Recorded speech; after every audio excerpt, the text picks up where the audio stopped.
Steve Baczek Architect, yeah, coming to you from the Vibe Studio. Yeah, got the Vibe board behind me, got it fired up, and pretty fired up about this photo. I know I was pretty steaming the day I took it, and man, it just kind of reignites every time I look at this photo. Yeah, so today, unfortunately, we're not going to talk about what to do. We're going to talk about what not to do. Yeah, today it's all about no, no, no, no, no. That's wrong. So let's take a look at it. First up, corners. And I might make note of this, that this project here was a homeowner that decided to be a general contractor, which in some cases that has worked out. In this case, I don't think it worked out as well. He was a gentleman that just didn't know what he didn't know and thought he could handle and take on everything and figured, oh, building science is not that hard. Oh, building a house, it's not that hard. We went through 3 framers. I think it was the second one that walked off the job and said, don't even bother paying me. Just don't call me ever again. And him and his guys left after a few days. But anyways, I would typically give them instructions. They had the drawings. He obviously couldn't read the drawings very, very well.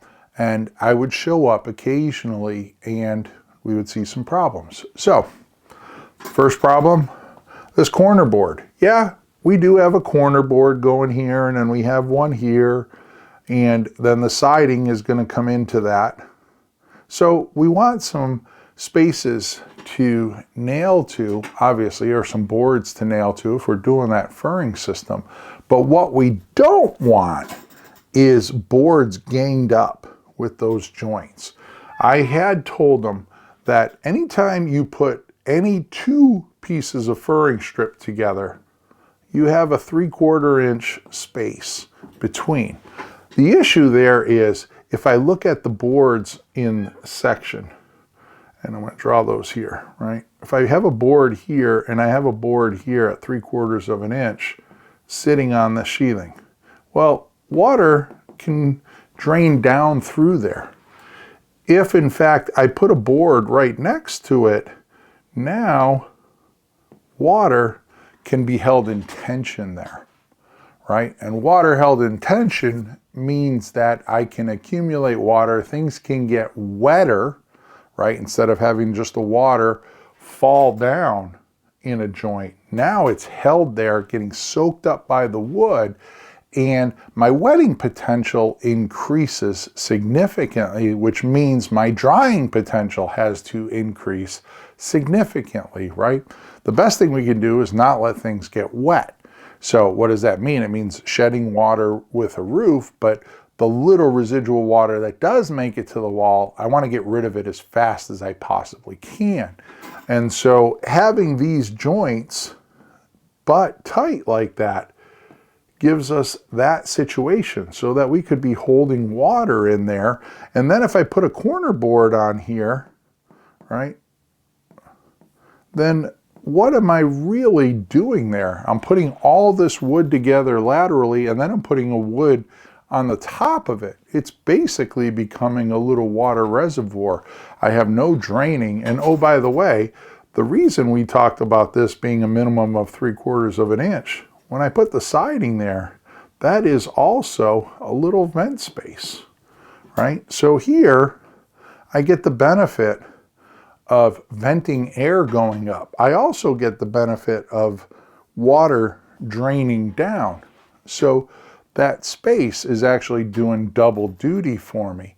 It's draining the water away. What water does, say, get held a little bit by the wood, I can then take and ventilate that space and dry it out. So double duty happening there. This is the first no in that photo. Yes, I said no, no, no. So second no in the photo. Let's move down here. So we flash the window. We get a down and out scenario there. We have a nice pan. We have a back dam. Yes, we install it right, the window. And then I show up a few days later when they're putting all the furring on and getting ready to side. And what do? They put a piece of horizontal furring across the top of that.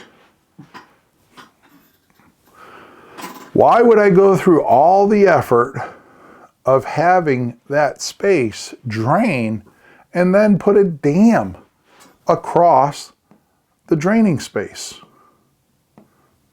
No, no, no, no dams. These strips should have just continued up, just like that. No horizontal, none of it, right?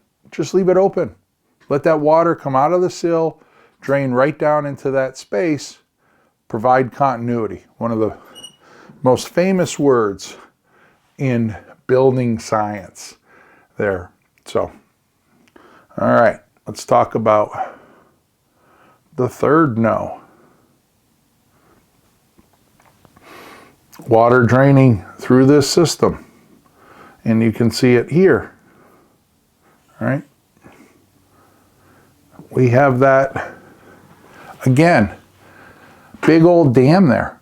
Where does that water go, right? It's pretty simple. When you're dealing with water, step back, look at the detail, look at what you're doing, and say, where does the water go, right? In this case here, it's pretty easy. Well, it goes down, but then it stops. Yeah, that's no good, right? This board shouldn't have been in here. All of these should have come down, but more importantly, we missed the piece of flashing that should be there above the window to kick the water out over the top of the window. And then we bring our siding in, and that siding should sit up above that flashing, you know, I don't know, good quarter of an inch or so, right? It'll create a little shadow line. You'll never see it. It'll blend into the whole system there. But more importantly, water can come out, but also remember, like we talked about over there, we want to be able to ventilate that. So I need to be able to push air up into that. So having that little airspace gets me some air up and into that rain screen system, right? That's how a rain screen with a closed joint type system works. We need to provide inlets and outlets so that not only are we draining water, but we're adding water to the inside. So yeah, anyways, there you have it. A few no-no-nos on that project there. So stay away from the no-no-nos. And we just want projects with yeses. So you know it. I'm Steve Basic Architect. That's what not to do. Until next time, long live our buildings.